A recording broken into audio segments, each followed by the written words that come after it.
Happy Wednesday. How's it going? Happy Wednesday. Good. How are you doing? Not bad, man. Another gorgeous day in Minnesota. How's things in Alabama? They're pretty hot in Alabama, but clear skies, so can't complain. So this is a little bit different from our usual time. 5 p.m. I'm streaming at home. Yeah, you don't have the Michael Vick background anymore. That's Yeah, I don't think the Vic jersey is going to make it to the new office. It's quite a polarizing thing to have hanging. Some people love it, and then some people hate it. Because the whole dogfighting stuff. I don't think we've added Taft's yet to our banner. I was just looking at that. We got to get that done. But shout out to our new sponsor, Taft's. Top 10 factoring company. Super speedy. Great guys. If you're looking for a factoring company, highly recommend them. Sales Dash CRM. Freight specific. Will can touch on that. Will's demoed their product. But Yeah, we're actually making the swap over to Sales Dash at the end of this month. So I was thoroughly impressed with their product. If anybody's in the market, I would highly recommend checking them out. Send Josh Lyles a message or their company page. Tell them that the dog sent you. yeah, definitely. I don't think there's any other that I know of any other freight specific CRMs out there. Not to mention created by somebody who's actually worked in our space too. Yeah, I mean, the cool thing about it is a lot of the CRMs, they have the capabilities for you to kind of build it out, but you have to build it out yourself. And it's a lot more expensive. So you might go get the product right, but then you have to build it out and you're kind of doing it from scratch. Whereas Josh, since he has that experience, it kind of comes preloaded with some options and it's simple enough. I mean, I think it's important to keep it not too complicated for all of your reps, to have a pretty easy like task list. So yeah, I mean, it's a great product, and like I said, we're using it ourselves. So And shout out to Trio as well. Doing our back office. Obviously, Black Box. If you're looking for a job, come August in Alabama, October. Sorry, October. And then if you're looking to be an agent, I'd love to talk to you. HT ships. And yeah, we'll have to get that Taft's green banner up. We dropped the ball on that today. It was been a busy. We'll get it added. So we're back today with another shipper guest, and actually didn't tell Adam this, but my company picks up some loads from their facility through a pipe broker. So it'll be interesting to talk to him. I'm excited about this one. Yeah, no, definitely. I know there's a couple carriers and brokers that have reached out. They're excited to hear this, and he's from Minnesota, my home state originally. So first Minnesotan we've had on the show. So yeah, should we bring him in? Yeah. Hey, Adam, how are you? Hey, Adam. How's it going, guys? How are you? Good. Thanks for joining us. Of course. Thanks for having me. How is it? You're in Oklahoma now, I believe, Oklahoma City, right? Yeah, just moved to Oklahoma City about 3 weeks ago. I was working remote for the first 5.5, 6 months since I've been here. I was working remote over in Phoenix, Arizona. So yeah, finally here, all settled in. It's nice to be in the office and get to collaborate with coworkers and not have to Teams and pick up the phone all the time. I can just kind of walk over and give my 2 cents, get their 2 cents, and we kind of make our way from there. Yeah, man. Some people love to work remote. I've never liked it. Like COVID when we were kind of all separated. I like to be in an office around the people I'm working with. So I know at least for me, if I was you, I'd be very glad to be in the office and around those people.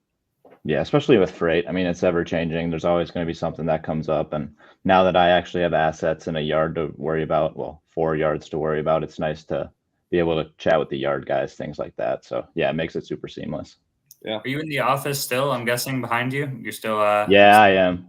Nice. I have some company in town this week, so I didn't want to go home and take up the house too bad. So.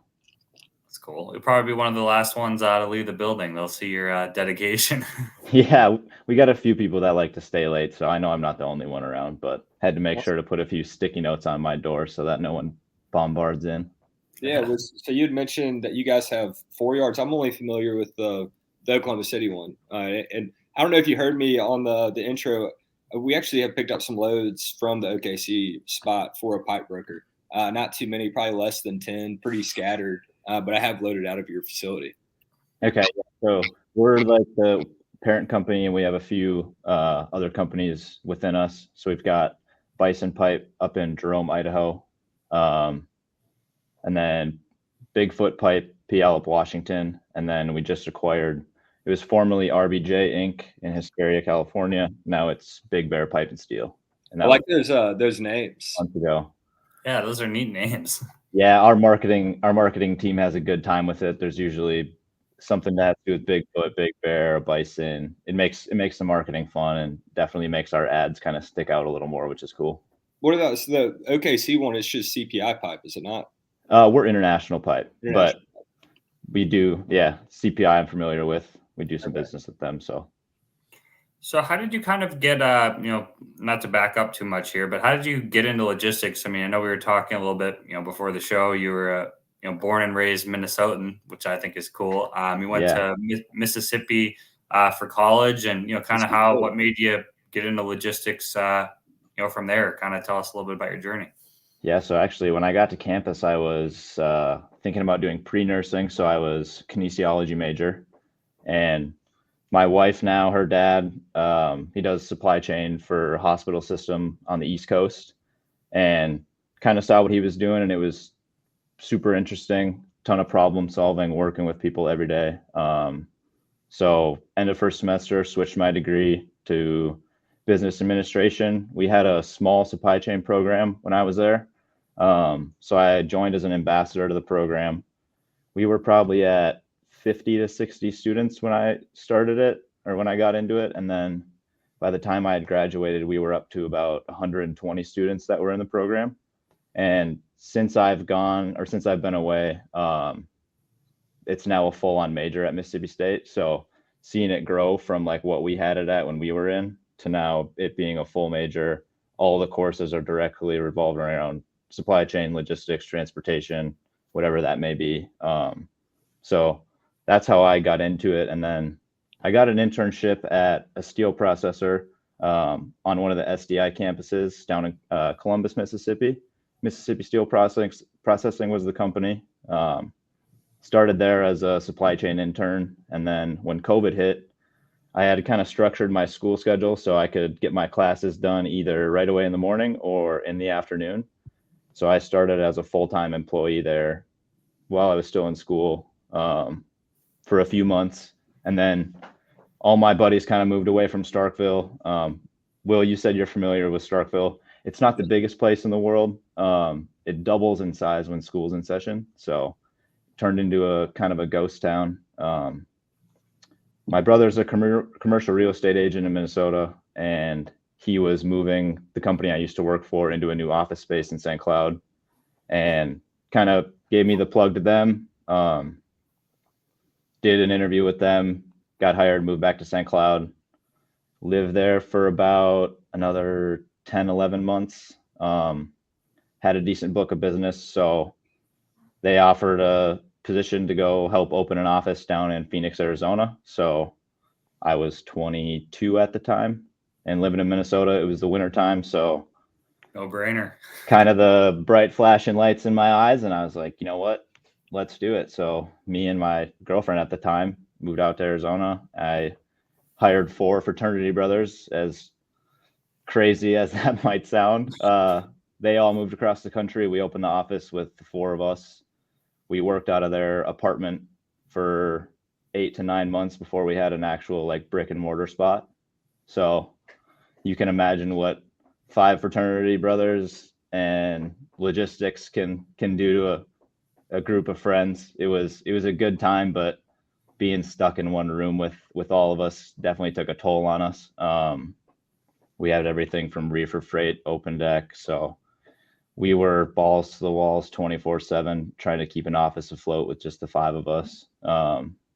We were all cradle to grave. So we all were kind of fending for ourselves, but we did well enough. We built the office up to about, I think, 10 to 12 people by the time I left. So we definitely left our mark with the company and did a good job. But yeah, so then I started moving freight for a steel company out of Houston. And I was delivering some pipe here into Oklahoma City. And the person that was managing the freight she's now in our purchasing department. But I was using one carrier for a decent sized project. all of our appointments and all of our stuff was going over as smooth as I could imagined it. And they reached out to me one day and said, "Hey, do you want to maybe onboard us and start hauling some of our freight?" And that was probably early 21. Did a 700, 800 load project for them, moving some steel out of the Midwest. And then, they called me December of 23, asking me if I wanted to join, or asking me if I knew anybody that would want to do a director of logistics role. And I kind of just raised my hand. I enjoyed brokering. It's definitely, it was a fun gig for me for sure. But you guys, I'm sure, as you know, the stress levels can get to you. And, I was kind of looking for just like a little bit less, but I still wanted to be in the freight game. So I felt like it was a perfect opportunity. And my wife can attest to this. I always told her, I was like, if this company ever offers me something, like, there's no way I can pass up on it. So now we're here. Yeah, that's super cool to hear about how your relationship as a broker led to this current position. It's really neat. Well, even going so far back as they weren't even a customer, because of your service was so good for another customer, they called you, you get them as a customer, and then it turns into, a job and moving. How was it for the wife convincing her to move again from Phoenix to OKC? Was that a harder sell than Minnesota to Arizona? She grew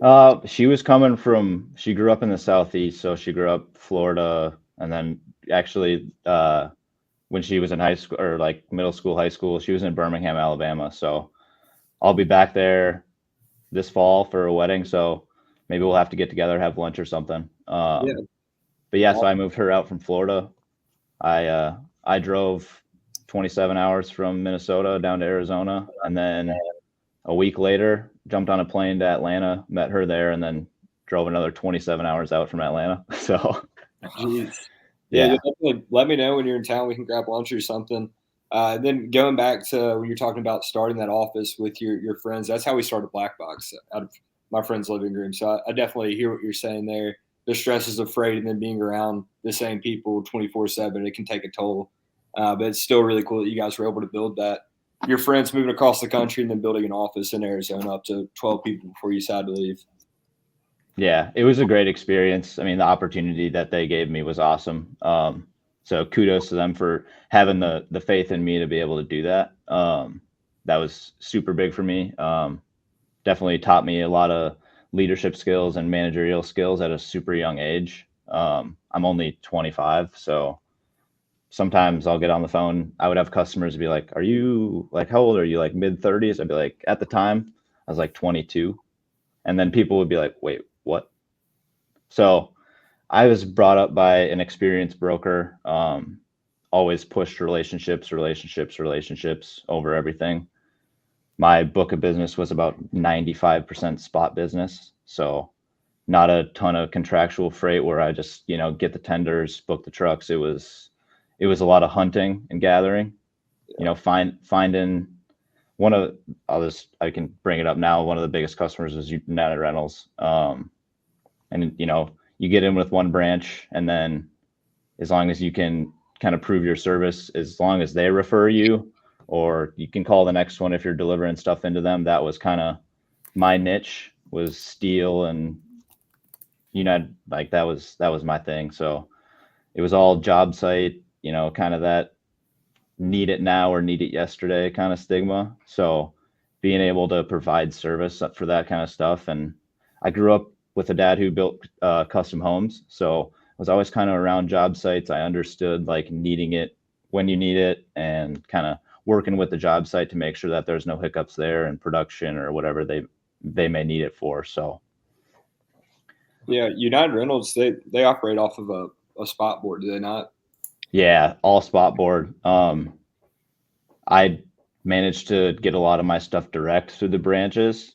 I found the right people that liked our service, and they would kind of just, I would throw my bids in and they would just kind of hand pick me. Yeah. I mean, you provide good service to people, it's tough for them to go elsewhere. I'm a firm believer in that. No matter what rates look like. I mean, but I was a firm believer in if we're paying the drivers fair rates, we're getting the best service out of them. We're getting honest answers. We're not having late deliveries. And if we have late deliveries, they're going to be proactive with me about it because we're paying them fair. We're not bottom of the barrel for everything. So yeah, I mean, I think that as long as the value's there, it's truly only, I mean, to a certain extent, right? It only gets expensive when there's a lack of value. So, I mean, if you're getting service, communication, all those things for that price, then it's justified, right? But what you're talking about is, man, it's like my favorite thing for like any of our people is to get up on a load board and it to be kind of, saturated. Like there's a lot of people bidding. It's like, is it worth the time? And then they start getting some loads, they prove the service, and the next thing you know, they're getting called direct. And then I have friends that own or work at other freight brokerages that will be talking about some customer's load board, like some enterprise customer, and they're just like, yeah, no, it's just not worth it. There's too many people on it. And like, I'm not going to say it, but it's like, no, you just have to work it, right? Even United Rentals, man, I know a lot of people on their load board that there's just too many people on it. I know other guys that absolutely murder it with them. So yeah, I think at the end of the day, it's about that service and that consistency, right? So that people will kind of like circumvent other bids for you. It's not about the lowest rate, but what's the best rate? What am I getting out of it? Right, for sure. And it's like, working with those job sites, if they have on time ETAs, things like that, as long as you can make sure that their customers are taken care of. That was my main focus, was like, if their customers are happy, then there's no reason for United Rentals not to be happy with our service, right? Because if they're getting good feedback for us, it's like, okay, why not use Adam for everything that we have? Yeah, so, and they've got a lot of freight, right? United Rentals is everywhere, so there's so much opportunity. Oh yeah, they've got like at least 1,000 branches across the United States, at least. Yeah. I mean, that's an account that you can, build a company, but build a team around within a company that's all that they do, right? Right. I think that's really cool. So as far as this brokerage relationship, right? So you guys moved to Arizona, you end up on the shipper side. Do you use them as your broker, or do you give them looks on certain stuff, or do you work with them at all? I don't. Maybe a story for another time. I won't go there, but no, they gave me good opportunities, but just I mean, they worked with Volta because of me, and if I'm not in the seat, not a lot of my team is there anymore. So with my team not being there, it's tough to trust a new team, if that makes sense. Because they never saw the freight. So when I started, I've obviously been cold called a ton of times. But I came into a really good network of incumbents. So it's been offering them as many opportunities as I can, with onboarding a few, the brokers that make themselves stand out, make themselves, show their value, like you mentioned. I'll give people a chance. I'm a pretty trustworthy guy, unless I'm burned. If you burn me, that might be the end of it.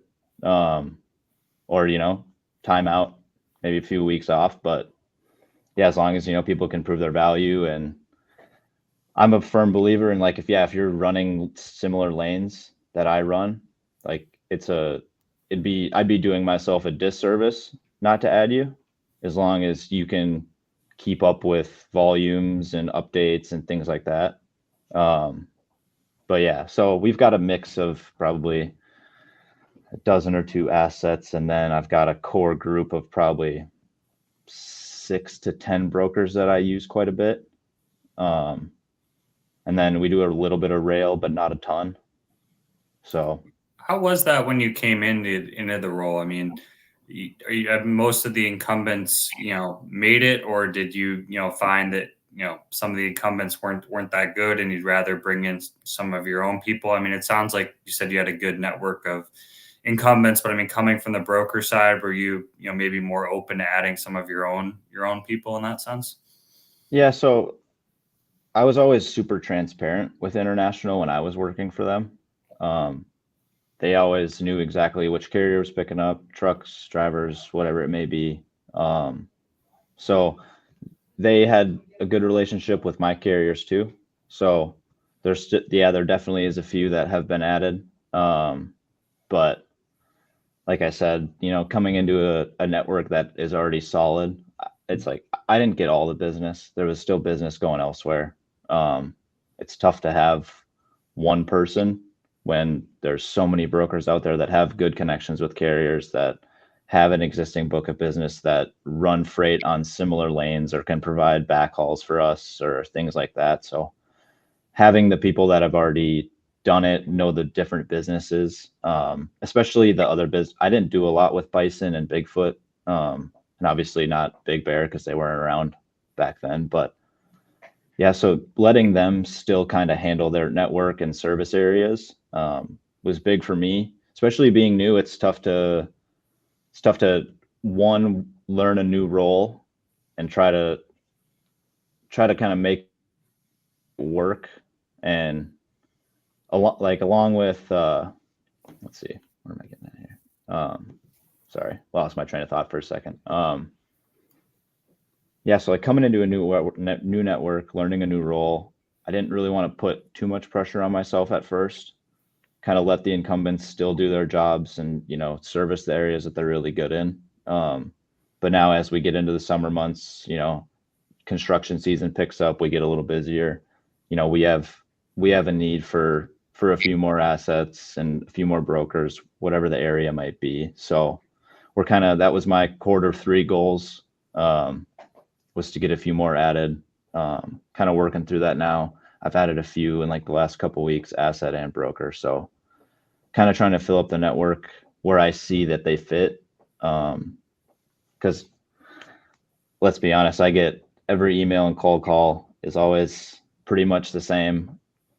I can cover all 48 states, full service, TMS, tracking, things like that.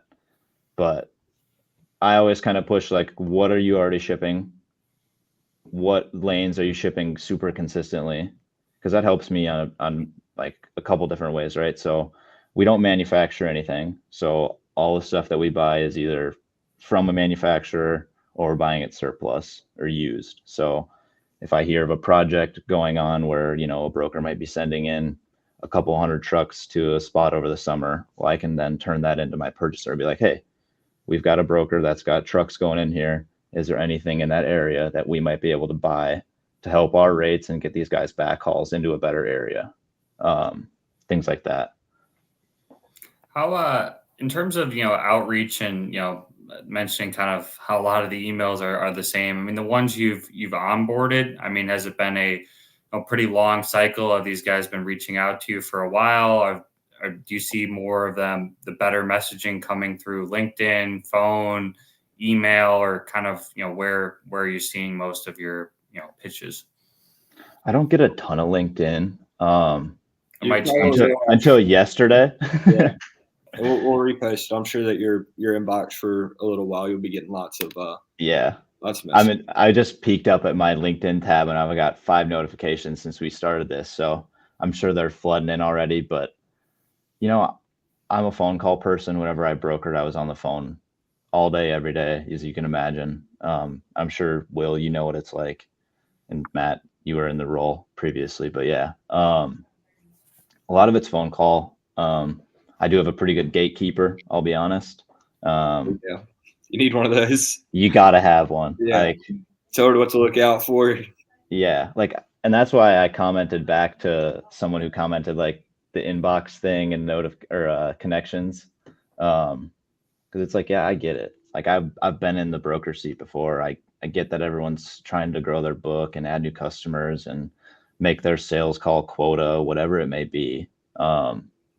But the guys that like put attention to detail, make it personal. Like if I can tell that I'm BCC'd on an email and it's a blaster to a ton of prospects, it goes straight into an email folder that I have called carrier cold emails, because that's just what they are, right? If I'm BCC'd, it's not personal. Things like that. The people that stand out, when I answer the phone, they're not saying, hi, I'm so-and-so with so-and-so. Are you onboarding anybody at the moment? That doesn't really do a lot for me. Like yeah, that's how you introduce yourself, but let's make it personal a little bit. Let's wait to pitch. Are you onboarding anybody at the moment? After we get a few minutes in, and if we get a few minutes in and we're having a good conversation, and I can tell that you're personable and have actual value to give to not only me but the whole company. That's really what kind of warms me up to them. The the constant cold emails of, I mean, I do have a few guys that send me the same email every day, but it's like a different GIF at the bottom. I do get a chuckle out of it. I'll be honest, I don't respond to any of them, but I do get a good chuckle out of it. I appreciate the persistence and things like that, because I know it's a grind. I mean, everyone's got their quota of minimum calls a day, minimum calls a month, emails, whatever it may be. But yeah, how does your secretary, you said you have a really good gatekeeper. So are a lot of these people that you're even speaking to in the first place, I mean, are they kind of getting around your gatekeeper, or do you think your majority of them are probably getting shut down before they get to you? a majority get shut down. For a while, it's constant. Our inbound calls are probably 70% carriers, brokers, and that's like the main line. So include sales, purchasing. I get over half of all the inbound calls every day. We changed our phone system today so that they have options, so that our sales team wasn't getting broker calls 24/7. Well, I was going to say, and you'd probably hate this, and most people most likely will, right? But every now and then, if there is a tough gatekeeper, which again it's kind of risky, right? But you call a gatekeeper and you get shut down, you can always ask to be transferred to sales, and Right. Or accounting, as someone said recently. Yeah, but the sales guys, man, they sell all day, so they'll talk to you, and you can get actual information to use with somebody like Adam. You can ask them like what's going on, where they're selling to, and really, if you're candid and just honest with them, like, hey, this is what I'm calling, this is what my company does. I'm trying to get in front of Adam. Like what would be attractive here, and most of the time they'll help you out, right? It's a lot better than calling the gatekeeper and say, hey, I'm trying to get the shipping and getting hung up on for the 16th time. By the time you finally make your way to Adam, he might not be thrilled about the avenues that you took, but hey, you might get some phone time with them or get an email from them, something, get a little bit creative. Yeah, definitely. And like I tell our gatekeeper and even our sales team, like if you get a call, if I'm free, I'll take it. I'll be honest. Like I'll take all of them. Like I said, I've been in the seat before, so I know what it's like to try to get through gatekeepers. I know what it's like to try to get the guy on the phone. So I'm always going to give someone the time of day. I might not provide the answer that they're looking for, but I'm always going to be upfront and honest with people. I don't want to waste their time, because I know how valuable their time is. But I also, kind of expect the same thing from them, to understand like how valuable my time is too. And like I have other things that are going on daily that I have to keep an eye on, rather than taking cold calls all day long. You're better man than me, because I've got my ops team that the calls roll to them first, and if it's any kind of sales thing, I just have them screen it.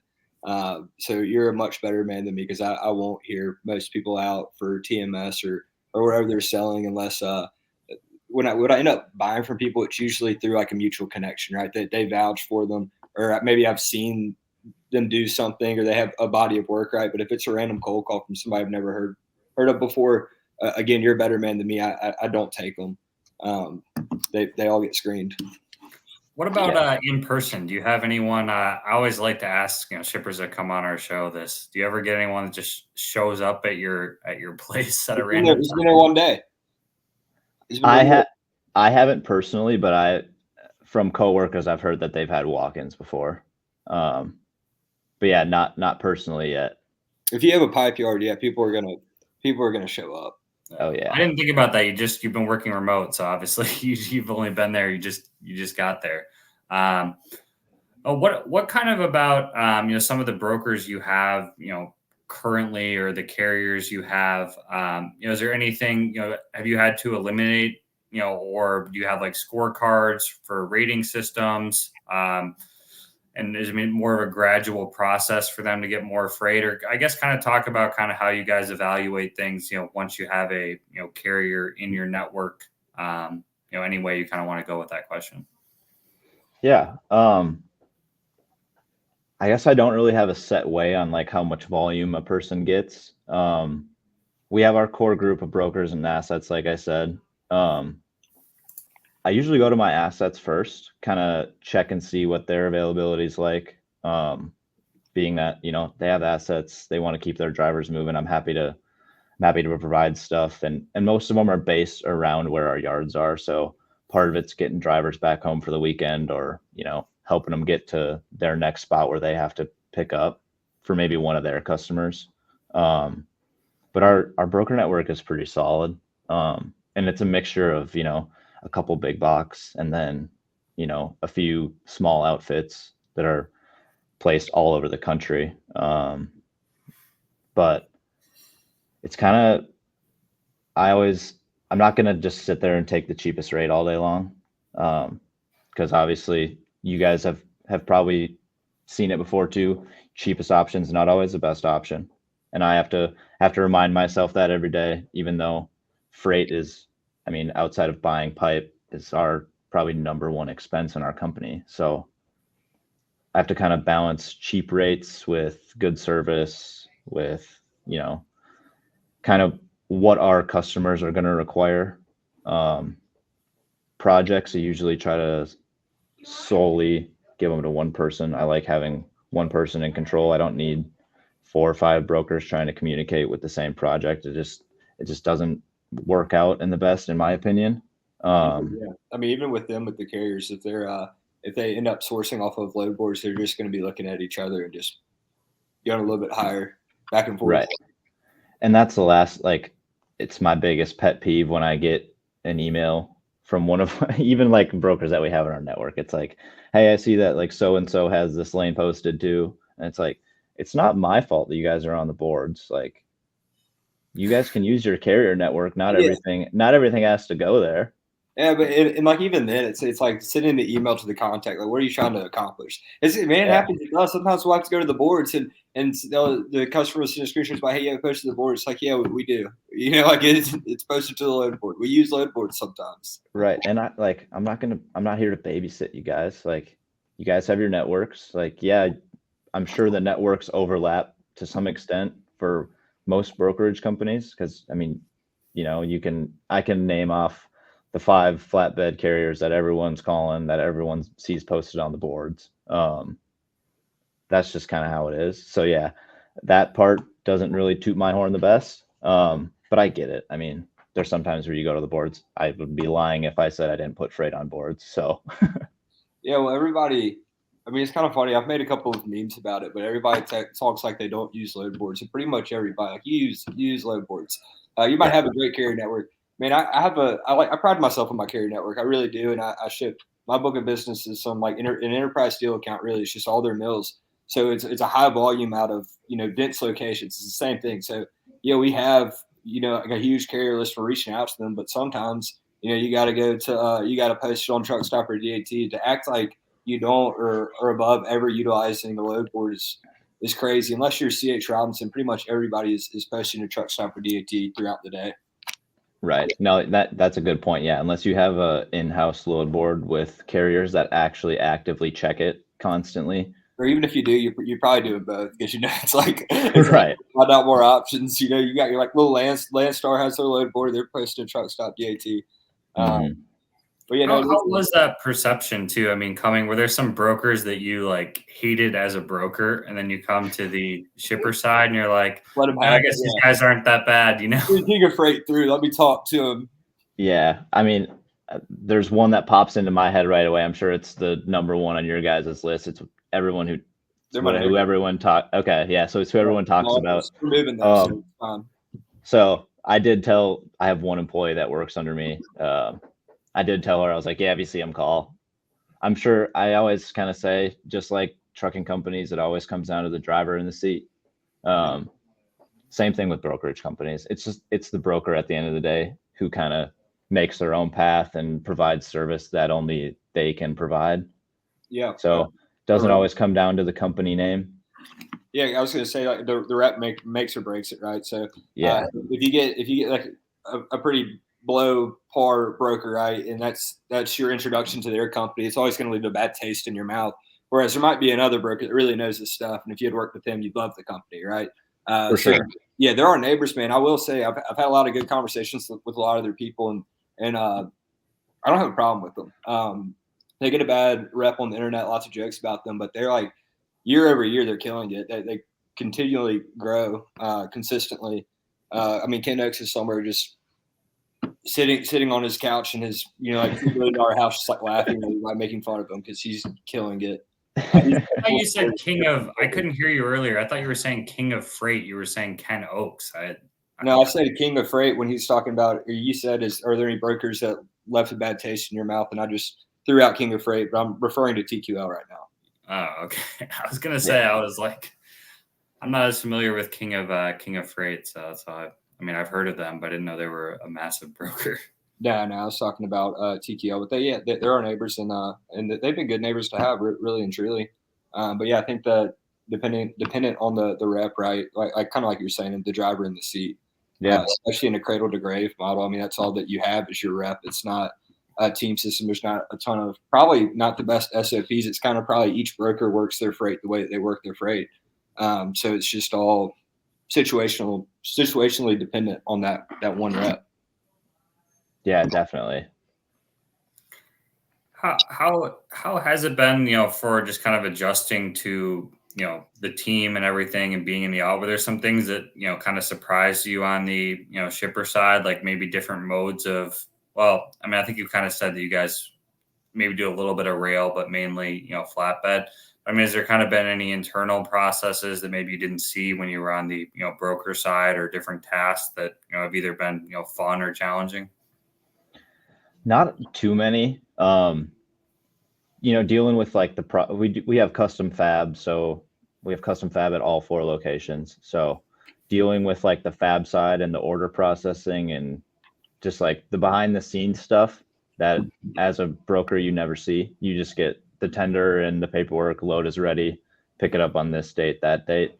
A lot more of the behind the scenes kind of being the middleman between sales, the yard, accounting, making sure everything is kind of flowing the way it should be.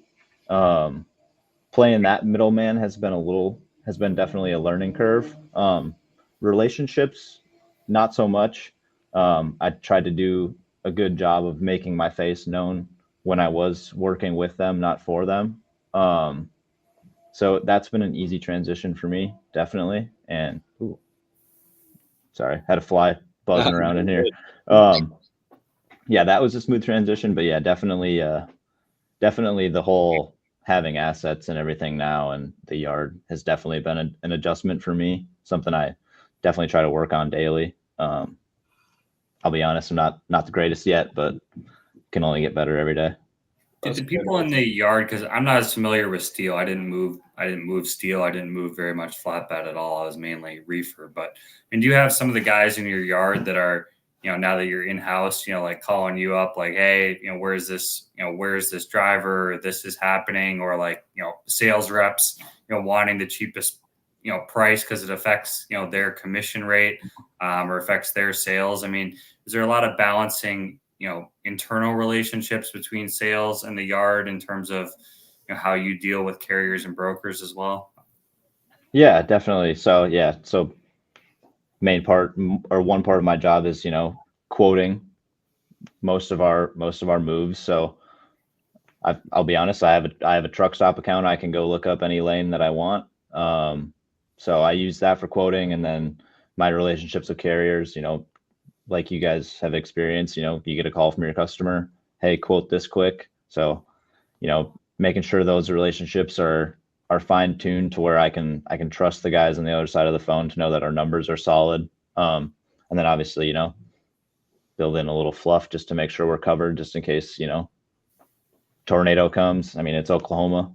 Yeah. I haven't had one yet, but I'm sure it's going to happen one year. Well, fingers crossed. Yeah. So I don't know. I mean, correct me if you see this differently, but one big differentiator in flatbed freight versus Because you're a reefer heavy guy. So with Adam stuff, it sounds like it's job site. So the delivery is most likely going to be by appointment. They're probably going to want it in the morning, right? But most of the pickups with flatbed are a little bit more flexible. It's not like reefer where the driver shows up for his 3 a.m. appointment and is there for 5 hours. Most of these pipe yards, it's kind of, send the truck in between 7 and 4, and they're going to get loaded up on like a first come, first serve basis. So it's a little bit different than the reefer stuff where you might have all these drops by appointments at strange hours and lumpers and all that stuff. Yeah, so we do an appointment-based schedule, 30-minute increments, but we're not gonna make a guy wait till the next day if he's late. Again, falls back to communication and open honesty between carriers, brokers, and me even too. Like even if my yard's busy, I'll give the carriers a heads up or brokers a heads up, like, hey, we've got a few tough loads to get out today. Small diameter stuff always takes a little longer, but if I got to throw, 5-6 pieces of 36-inch, my crew can knock that out pretty quick. And we've got a pretty top-notch crew. There's not something that those guys can't handle and knock out in a pretty efficient way. Haven't had to pay detention in my yard one time this year. Wow. Knock on wood. Yeah. Yeah. Knock on wood. But yeah, we're willing to work with the guys. We keep the cooler stocks, water, Gatorades, things like that. We know the drivers, it's not, you can't just stop all the time and get whatever you want. So we know that they're probably coming from their last drop or their last pick. So try to have some stuff stocked for them. We keep straps on hand if they need a few extra, things like that, just kind of make their life a little easier. Yeah, you guys have really good Google reviews regarding the loading. And good. Yeah, fast and friendly, quick for the most part, professional and friendly. Yeah, people are saying good things about you guys. Carriers look at that for sure. Do you see the drivers kind of respect your yard more that way? Maybe I shouldn't be saying this on a podcast, but that was pretty funny. We have someone texted me today that they were having an issue with drivers doing stuff on their yard that was obviously not appropriate, or just littering and stuff like that. And I wonder if when you guys are treating drivers like that, if you see less of that or have less problems with driver behavior on your yard. For the most part, it's pretty good. Also, I vet most carriers that come in here. I'll do random FMCSA checks on guys that show up. You never know. I like to look through, make sure the companies that either our brokers are bringing in, making sure they're good carriers, clean records, DUIs, things like that. I'm checking for. Load securement too is a big one. Obviously it's steel pipe. If a piece of that pipe goes flying or whatnot, we've got another issue on our hands. So yeah, like load securement things, DUIs, you name it. If it's on the FMCSA report and I see it, I haven't had to kick anybody out yet, which is great. So obviously the vetting tools that carriers and brokers are using are working for them and working for us. So, but I like to do a random check every once in a while. It doesn't hurt to have another set of eyes on it. I don't tell all of people that I talk to every day that I used to be a broker. Don't like to give them all my secrets, but helps me kind of read through the fluff a little bit. But for the guys that are in the network, it makes it pretty seamless. I know what goes on behind the scenes in their world. So having that kind of mutual understanding definitely makes things a little bit easier for the both of us. I pre-call all our locations, get all the requirements so that I can provide as much upfront information as possible, because we've all been there. You get information, the address is wrong, the contact information's wrong, all their loading requirements are wrong. You send a guy in, he goes to the wrong spot, doesn't have a contact, doesn't have pipe stakes, enough dunnage, bolsters, whatever it may be. So kind of playing that middleman still, but if it provides a value add for our customers and our carrier network, it takes 5 minutes for me to make that phone call. So I'm happy to do it.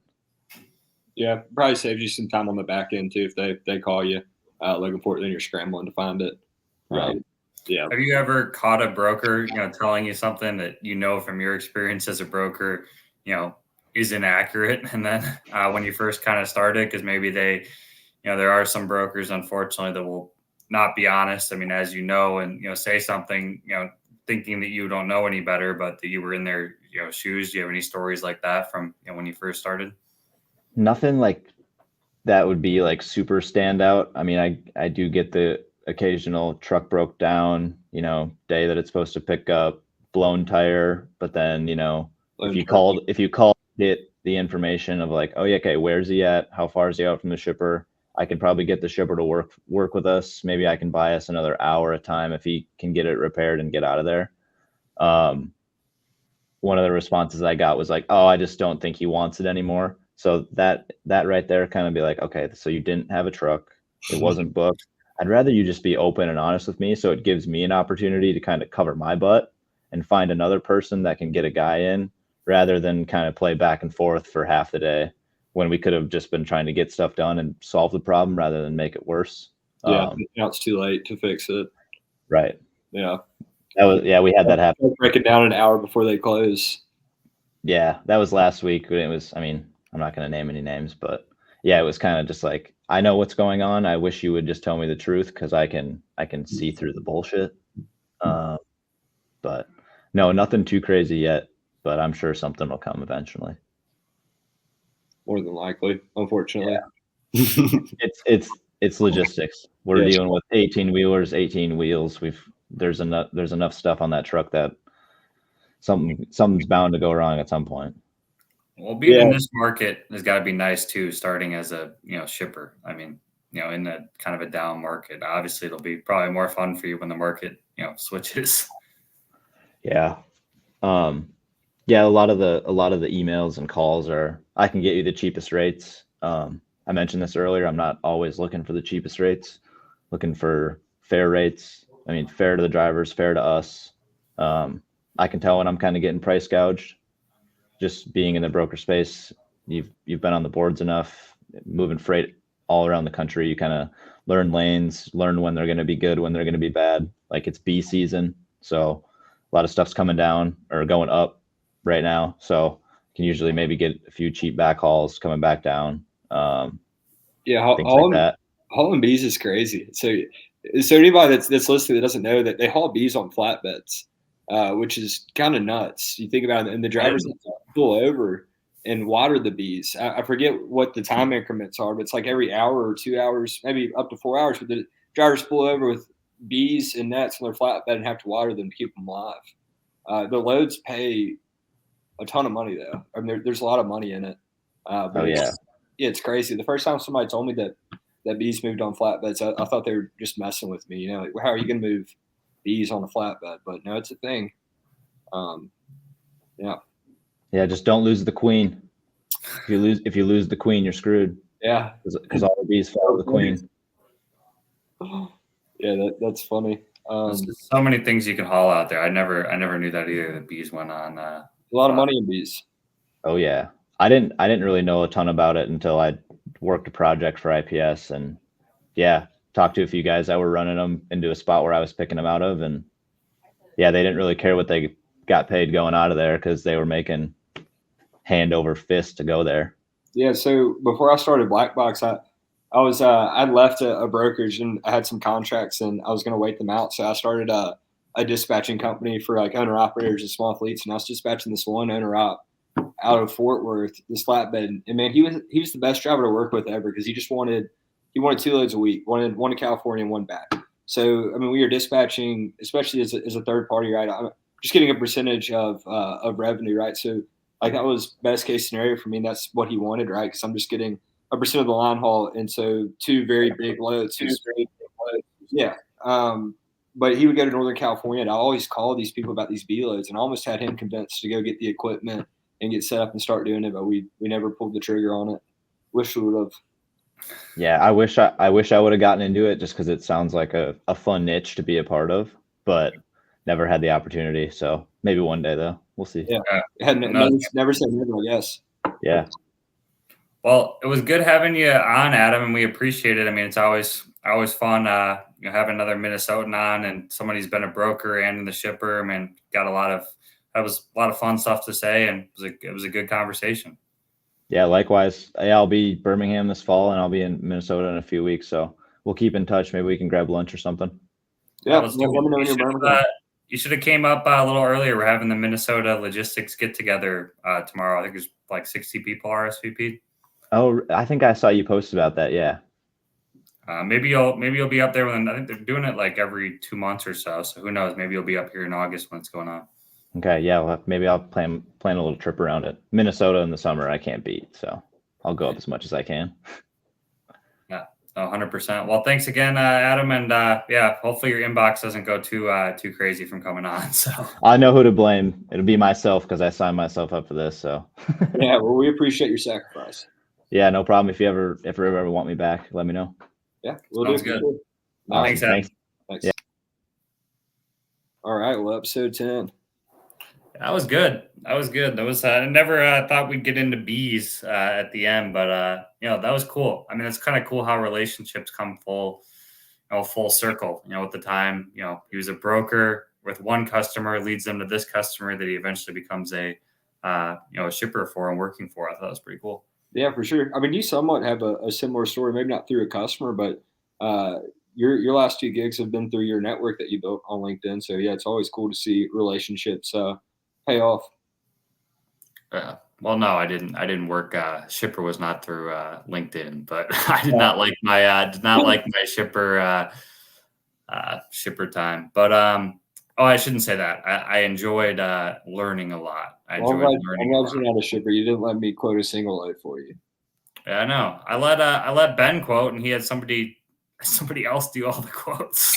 I would have quoted them for you. I didn't get the opportunity though. If you ever find yourself back in another shipper role, you gotta let me quote at least a couple loads. You would have fired me. I don't think you wanted to make $50 a load. And, that was the issue for me. Was like a lot of the sales reps, obviously, a lot of what they wanted prices really low.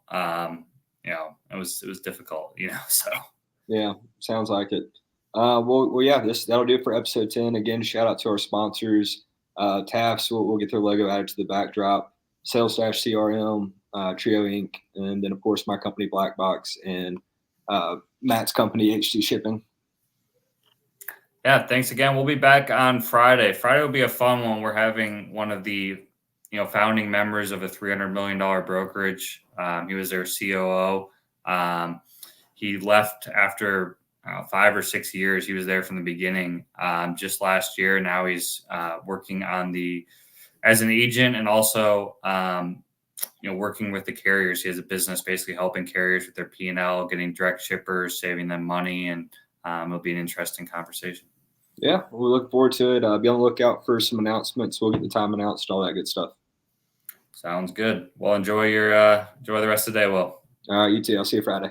See ya.